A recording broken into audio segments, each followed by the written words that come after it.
Yo, what's up, y'all?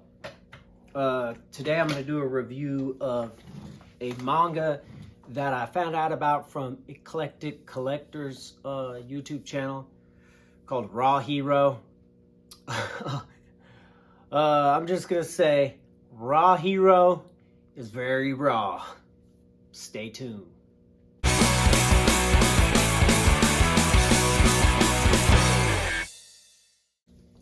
I'm going to show the cover, which will be popping up right here, right there. I don't remember. I'm going to put it in the video after I record it. But I'm not going to open it up, man. It's one of those books like Berserk that could maybe like get my YouTube channel tagged or something. So I'm just going to talk about it. First of all, I want to say very good artwork. It's really vivid, if that makes sense, for a manga. Like the detail, the attention to detail. I mean, even up to like sweat dripping off of people's areas and stuff like that.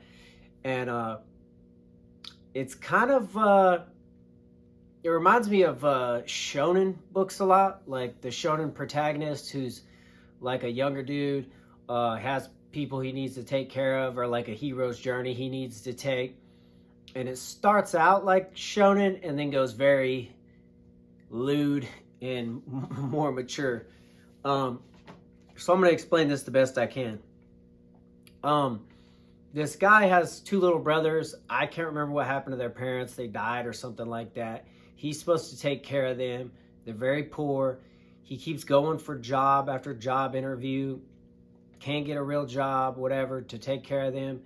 And finally, he gets a good interview with a guy. He's on the train going back to get like a second interview, and he's really confident that he'll get the job.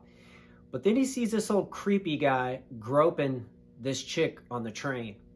And it's like pretty vivid. He's standing there. He's got his fingers on her, woman area. There's like sweat dripping and shit. Like it's pretty gnarly. And he sees it, and I guess that's like, I was looking it up, that's like a thing in Japan, apparently. Correct me if I'm wrong, but like they have like busy train system and stuff, and that had been a problem before. I don't know, unless I'm reading some bullshit article. But anyway, he sees that, and he's like, damn, I gotta stop this dude from groping this chick, but I need to get to this interview.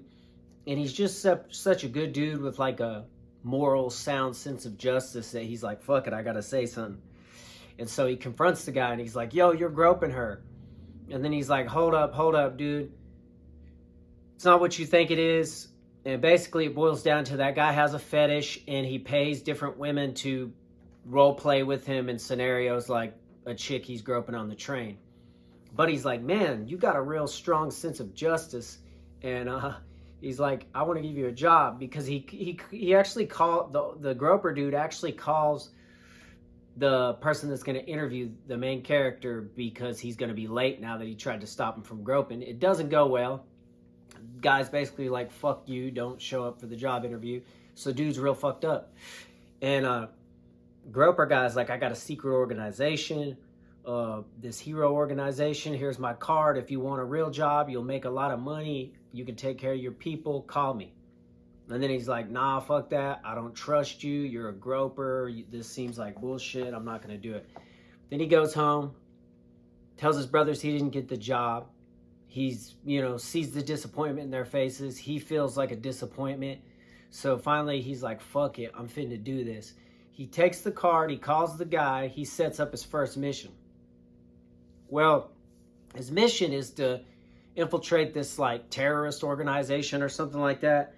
And groper dude's like, yo, go to this train station. Here's a key. You're going to get this suitcase. It's going to have all the details of the mission, your suit, whatever. And he goes to the train station, gets the suitcase. Well, the suitcase he grabs was a suitcase that was supposed to be for one of this guy's role-playing girls that he was going to bang. And so the kid thinks he's supposed to dress up like a girl who was trying to be a pop idol and tried to suck her way to the top and shit, and this whole book that he wrote to tell her how to act and all this other shit. So he goes into this interview to get into this like terrorist organization dressed as a female, And like, it looks just like a chick to me. Like, he did a good job. So then he's going through the interview. These like villains are like berating him and shit. Like, why are you dressed like this? What are you doing? And he's like getting really scared because he thinks he's gonna die. And so he's like, oh, I gotta go through the mission details. And the mission details were this book that the groper guy wrote to try to lead the chick through his fetish fantasy. And so he starts telling the like villains like, yo, I was wanted to be a pop idol. I had to pay this amount of money. They took me to these clubs where I had to like service these men and all this shit. And then the organization goes from about to kill him to feeling sorry for him. And they're like, fuck it, we're going to give you a job. You're hired. So he gets this job. They make him go on a mission.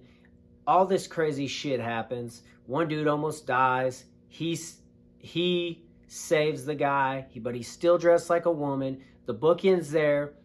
I feel like the guy from the terrorist organization that he saved, one of the superheroes. Now the superheroes or monsters, it looks like a kind of a, it almost looked like a female femto, if that makes sense. And that person, that superhero, whatever, monster almost killed this guy when they were like making a getaway because they went to spray paint this politician's house, but the female femto popped up to stop it and dude almost died. And I think they started driving off in the van and the main character, the guy who's dressed like a female, got him in the back of the van, gave him mouth to mouth and fucking like brought him back to life. And the way the book ends is, this is volume 1, by the way. I've only read volume 1. I got volume 2 coming. The way the book ends is like, the guy that he saved, I feel like has feelings for him or a crush on him, but because it's like the first time he kissed a girl or some shit, a girl, but it's not really a girl. And this is about basically a dude who got a job dressing like a woman, but now he's stuck as a fucking woman having to do this like crazy superhero work. And I don't think it's in a way that like is discriminating trans women or anything like that. It's just a really crazy ass fucking fucked up story. But I like it. I'm going to keep rolling with it. I'm going to check out volume 2. Shouts out to Eclectic Collector for recommending that. Let me know what y'all think about it in the comments below. And make sure you're subscribed. I'm at 800 subscribers right now. Thank you very much. When I hit 1,000, I'm giving away a copy of Sandman Omnibus Volume 1.